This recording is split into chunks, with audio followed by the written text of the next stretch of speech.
to another episode of Attention. I'm your host, Coach T, and today I'm coming to you from Oakland, California. I have a special guest. Her name is Helana Pennywell. She's 48 years old. She's the owner of Little Blessings in Fremont, California. She's a graduate of Grambling State University, and she's also a member of the greatest sorority in the world, yes, Zeta Phi Beta Incorporated. So how are you today? I'm doing good. How are you? Good. I'm good. Blessed. Yes. Blessed to be out here.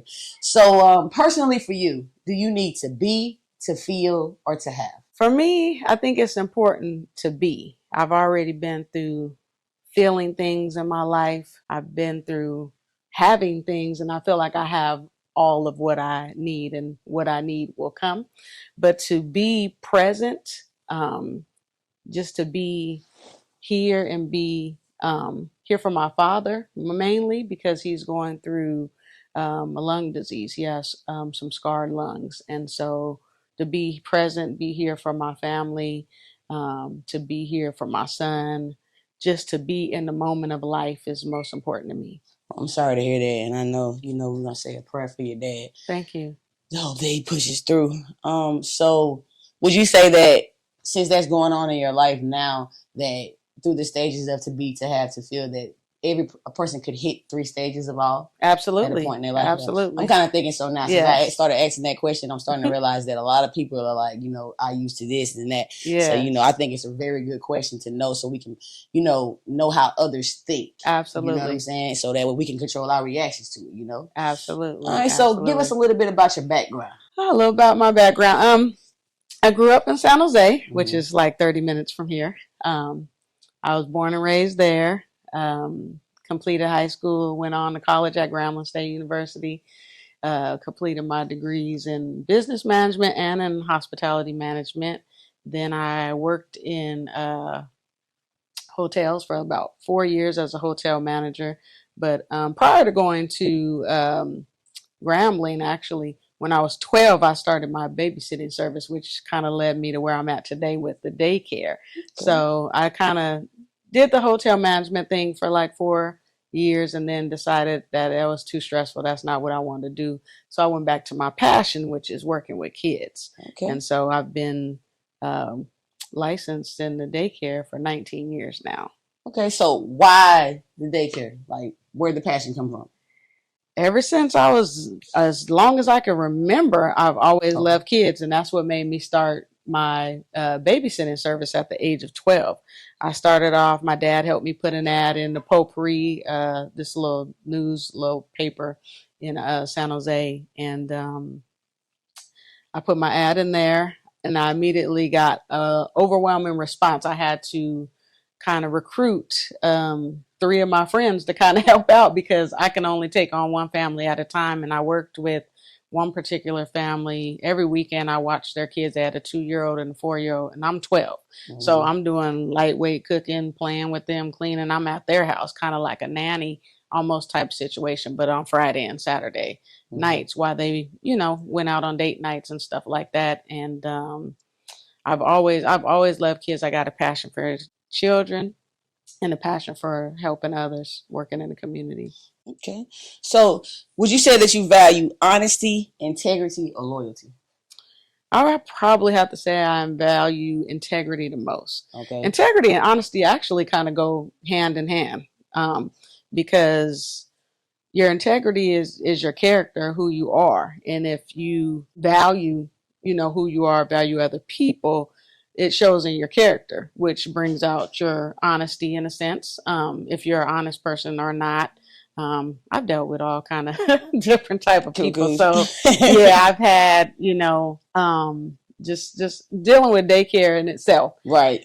People think it's the kids that give you the problems. Really, it's the parents. The parents. Dealing with the parents is the toughest part. And a lot of them don't. Well, I'm not going to say a lot of them. There's some few ones that have lack of integrity because they'll bring their kids to you sick and they're getting other kids sick. And you asking them, oh, it's just an allergy, or, they don't have to go to work that day, but they leaving a child there with you for 12 hours instead of like a short day. They go run some errands and come back and pick them up, and they lie and say, oh, I had to go to work today.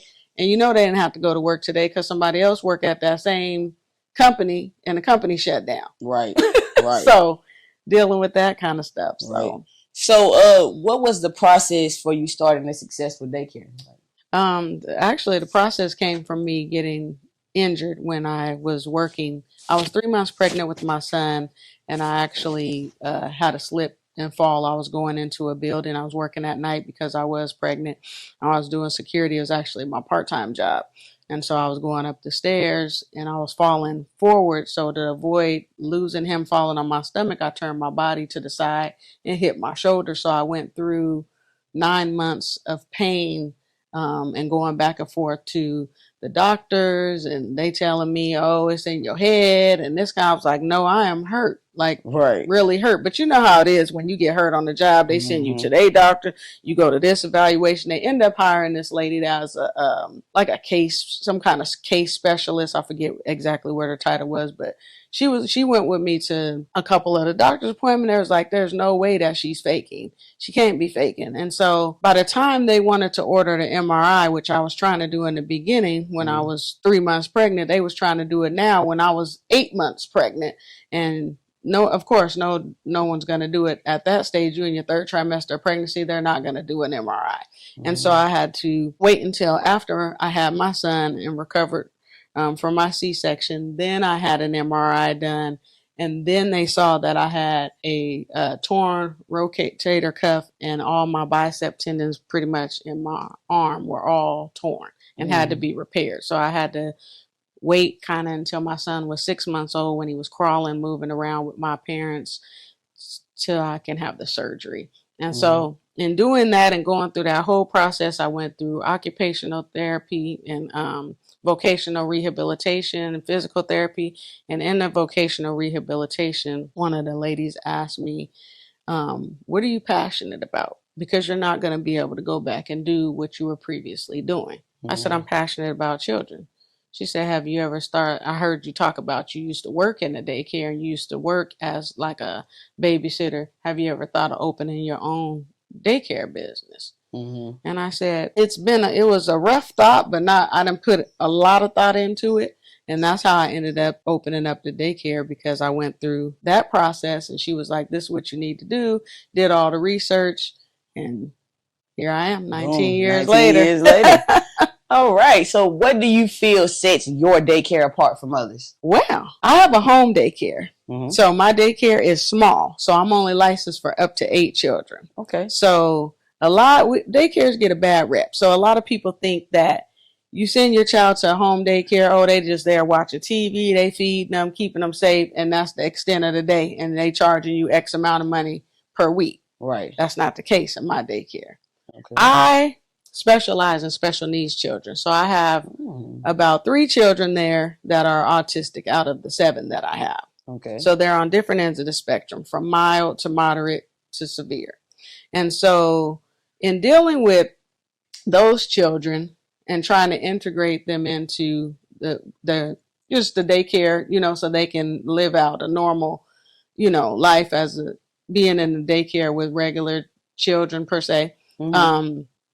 I have learned that everyone learns differently. Even people that don't have autism or ADHD or anything like that, everyone learns differently.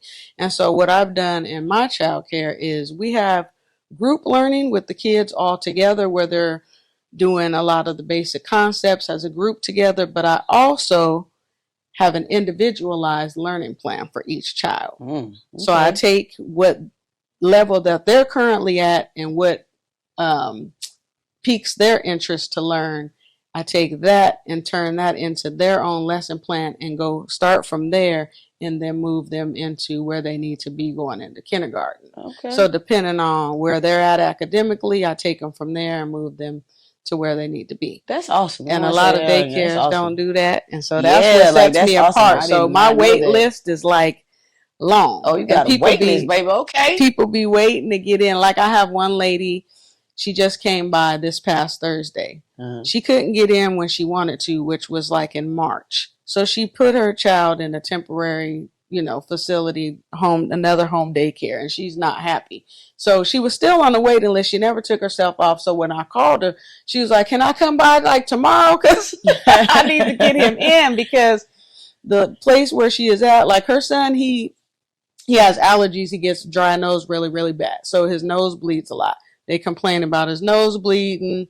She complaining about, him not wanting to sit down. He's very active as a child with autism. Mm. He's very, very active. He doesn't sit down and take direction. You have to approach it differently. And if you don't know how to do that, then yeah, it's going to be hard for you to care for that child and integrate them into your program. Right. So that's awesome. So as far as like the individualized testing that you do and, mm-hmm. Placement, I feel like that's teaching them how to have social skills. So you're meeting them where they're at. Yes. And a lot of times we don't meet people where they're at. We try to put them into the box that we want them to be in. So I really commend you for that, because a lot of people are not out here doing that. And I'm thankful that there is somebody out here that actually truly cares. Yeah. Because that's what that shows. It shows that you truly care.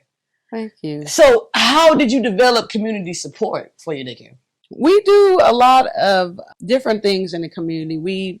I have a community service organization. So I partner that along with my daycare, and a couple of the ladies that are actually in the organization as well, they have daycare. So we do stuff and involve the parents and the children. So we get out there, like this month we're doing water bottles for the homeless. So they're out collecting donations. I take the kids with me to drop the donations off to the shelter. They get to meet the people. I don't take pictures of them with the directors or anybody at the shelter, because, I have to have the parents' permission to do that. Right. But some of the parents go with me to do the drop-offs. We get toys. We give away toys in December. So we have like a toy giveaway, and we give away clothes. So throughout the year, we do different things to reach out to the community. And that's how they kind of get involved. They recognize the daycare, and they take business cards and pass the information along to people that they may know that might be looking for care, or know someone that may need care. But we get out in the community. We believe in reaching back into the community and helping the community out. So that's how we get involved with the community. Okay. So you say you've been doing it for 19 years. So like, what's the end result? Like, are you going to get like a building, or are you comfortable with doing the home thing? Like, do you feel like you can be as big as that and like have 30, 40, 50 kids, or are you comfortable with being in the box that you're in, in your area? I'm comfortable being in my area, but I also want to expand. So I would have to get a trusted team that believes in my vision and what I'm doing with the individualized lesson plans with the kids. Because right now it's more of like a private home schooling, if you will. Right. And so, whereas, yes, I'm comfortable with that, but I would love to expand, but I have to get a trusted team. So that it takes a little bit of time, and everybody doesn't have the patience for kids, and everybody doesn't want to follow someone else's vision. Like when you're doing things like that, sometimes people have their own visions about what they want to do. Like I've had a couple of assistants that I've had to come in, and they come in trying to change things, and I'm like, this is my license. Right. You're my assistant. You working under me. And it didn't really work out because they want to try to change. They want to come in and take your idea and make it theirs instead of coming in, doing the networking that you need to do and grow off of it. Yeah, there's a way to be like, hey, look, this is what you're doing, and maybe you should try to do it this way. Yeah. But like when you're coming and you're somebody's assistant, take all the knowledge, soak it all up, so that when it's time for you to strike out on your own, then you have ground rules that you already know to follow. But I get that though, because I feel like if I added somebody to attention and they were coming in here and they're trying to change it, no, that's not my vision, baby. Like I have a set vision, right? So I have no problem with networking, but I cannot be moved from my purpose, right? And so I like what you just said. And the parents have an expectation, because when they come to meet me and tour my home and ask me what the program is all about, and I'm telling them and explaining them what it's about, and then when you deviate from that, it kind of puts them in a place they're like, this is not what you said you do. Now you're doing this over here, and that's not what I signed my child up for. So So 3 words, your legacy. I would have to say passion and love, which go kind of hand in hand, because I've always taught my son, you have to be passionate and have a love for what you want to do in life. Because when you're passionate about something, it doesn't look like it's a job or stressful. Like kids, it's not stressful for me. I could do it in my sleep because Okay. I'm passionate about it. So I teach my son, have passion for what you do, have a love for what it is that you do. Because if you don't love what you do, what are you doing it for? Nothing. Exactly. Right. And so also determination, you got to have that drive. You got to wake up every day and say, how am I going to make a difference today? And you got to be determined to make that difference. Okay. And be the change, be the light and be the change in the world. And that's what I teach him as well. Like, you got to have that determination, that drive that makes you want to do what you're passionate about doing. Right. And then, and I have to say humility. Only Okay. because I came from, even at the start of my daycare, I'm a single mom. And so at the start of my daycare, literally I had like 2 kids. That don't keep the lights and stuff on. Right. So I would feed my son and feed the daycare kids, but I wasn't eating. And so now I'm not at that place. I'm beyond that to where I can, provide childcare for free for some families that need it because they can't get on the program until they get on their feet, which is another thing that I provide as well. I provide free care from time to time to families that need it. So I come from a humble place of being where I wasn't able to feed myself, but able to feed the daycare kids and my son to where I could feed myself plus other families. True definition of looking out for somebody else when you didn't have what you needed. But that's what it's about. It's all about compassion, and people don't realize that. And I'm pretty sure you didn't do it to get blessed. No. But I know you are blessed. Yes. But you did it because that's just who you are as a person. And a lot of people seem to forget that we're all in this together. Yes. We all have to live here together. So yes, I think that's very commendable. Thank you. So what advice do you want to give your generation? Oh, I would have to say, live in the moment. Live in the moment, because time is one thing you cannot get back. And if you're living in the moment, you don't have any regrets. Right. Live like it's your last day. I ain't saying wilding out or nothing like that, but I'm just saying, live in the moment. Take it all in. Take a breath, breathe, stop, smell the flowers, stop rushing through life. Just live in the moment and take every piece of it in and cherish it.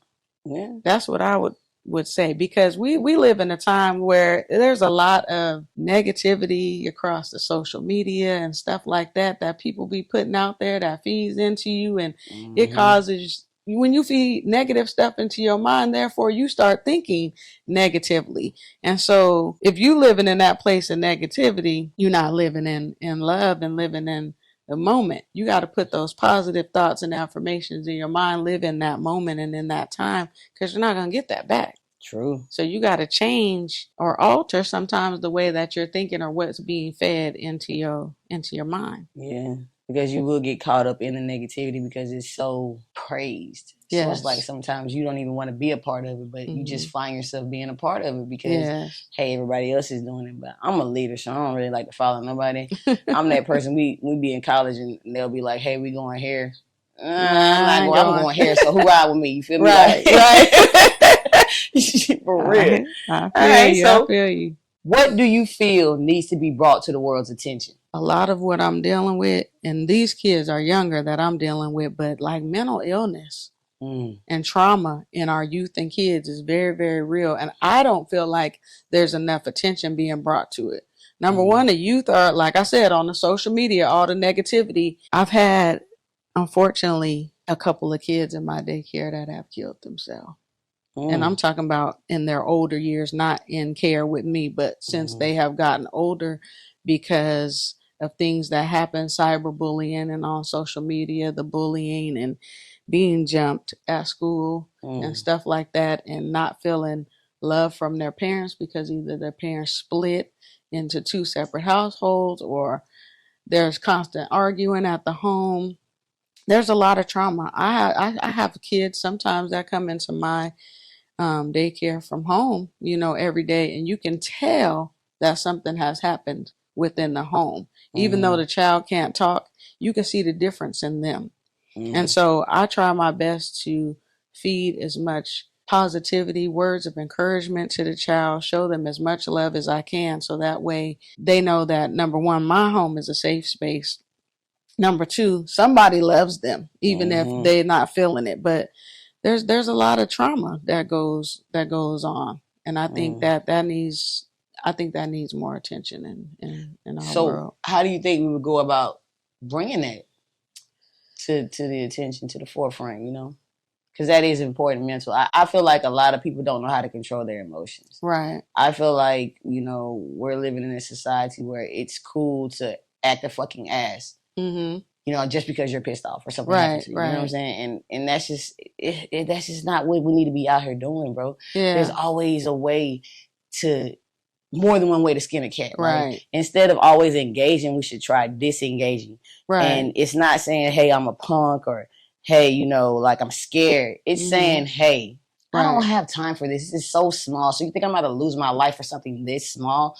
And engage just because you want me to engage. It's just like misery loves company. Well, I'm trying to be happy around here. You know what I mean? So I don't have time for it. But I just wish people would learn how to control their emotions, or even know what those emotions feel like, so that way they don't get out of control. Right, you know, because it's like a lot of times the people, something will happen to them, and you get a reaction that you've never seen before, but it's because this has never happened to them before, and they don't know how to deal with it. And instead of trying to, you know, be that example for, you know, the younger kids nowadays, we're egging that shit on. We're pulling out phones. We're helping record the shit. You know what I'm saying? And it's just like something has to give. Something has to give. Learn how to control your emotions. Right. That's right. And I think that, you know, when we see it taking place, to try to talk to, you know, that youth, I think that would help bring more awareness. Try to talk to them. If you're not able to talk to them, I'm sure you know somebody that you might be able to direct them to, that they can talk to, or give them some kind of, you know, advice on how to deal with what it is that they're going through, and let them know that there's other options, there's other ways that you can deal with these things. Right. I try to do that with my nieces, and people think that they gotta water it, you know, and watch it grow. No, all you gotta do is plant it. Mm-hmm. And if you planted it in such a way that they have no choice but to look at it from a different perspective, then you've done what you're supposed to do. Exactly. You know, and that's just a lot. A lot of people just don't say nothing. We just go through, you know, like, not my business, not my problem. But it's still our business, and it's still our problem. And until we realize that, then we're just going to stay the same. But I'm out here trying to be the change that I seek. You know?